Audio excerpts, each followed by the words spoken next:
Hey guys, it's Mike for Faraday Research. It's Wednesday night and I'm just doing some testing tonight.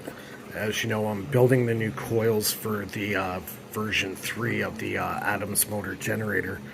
So here's one here, there's one there, and there's one there. And I hooked some LED lights up to them and I put them up to my version 2 motor. And they're putting out some really good voltage. This big one here, which is going to be the drive coil for the new motor, is 2.2 pounds of 24 gauge wire. And I put up the voltmeter to it, and it's pumping out 15 volts AC. So it is basically picking up that flux that's coming off the wheel and catching it by this coil. And I got an iron core inside that I made over the weekend. And I did that to all 3 of these. So there's going to be, in the new motor, it'll be 1 drive coil and then 3 pickup coils. So it's looking really good. 15 volts out of this guy. I got 11 and change volts out of that one. This one's slightly smaller. I got about... So each coil, I guess you could say, is between anywhere from 10 to 15 volts AC. So these are all going to be linked together in the new system, and then they're going to be put through a full weight bridge rectifier. So whatever voltage I get out of all 3 together, basically divided by 2, is what my DC output.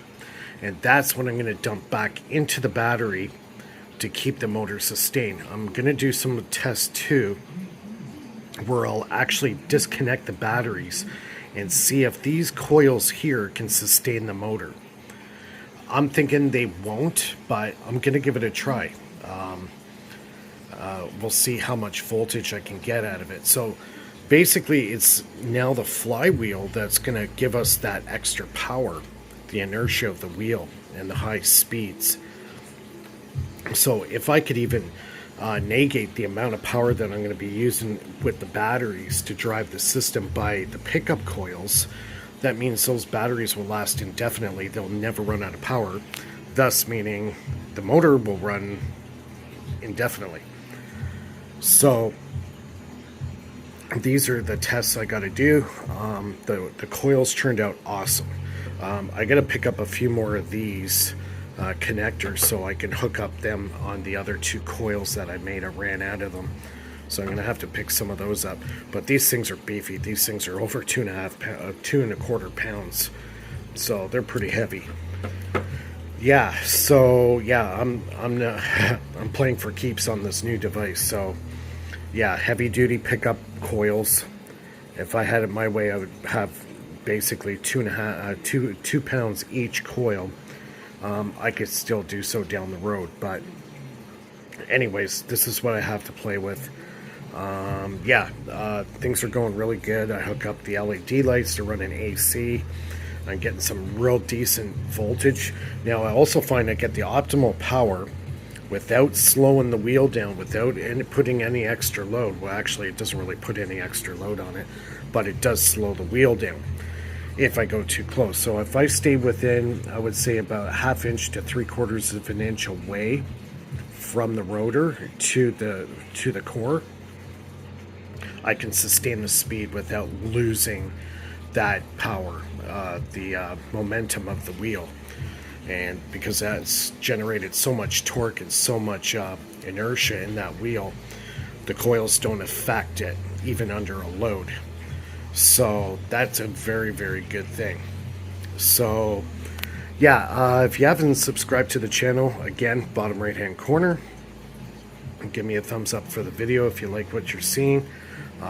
Tonight I was running it at full tilt with this at 32.86 volts, give or change, and I was still pumping out 120 volts DC, pulse DC, which kind of simulates AC, so I'm able to run those lights. I did hook up an incandescent bulb to it, and it didn't get it fully lit, but it was definitely generating a lot of heat. So I know this thing was definitely pulling a load on it. So yeah, that's kind of where I'm at. I got the plans going for the new motor. I'm trying to work out the schematics. The schematics on this thing, especially for the wiring diagram, is a nightmare. So I have to really methodically think out how I'm going to wire this motor up. It's going to be key to the success of how this motor is going to operate in the end. So obviously I got more stuff to worry about. I got 3 more coils to deal with now than this machine. Only has a single coil, single transducer and output. Well, now I'm adding the extra generator, so it's kind of like a 2 generator in 1 kind of thing. So yeah, give me a thumbs up. Don't forget, below is in the description is my Patreon and also my PayPal donate if you like what you see. And yeah, we'll see everybody soon.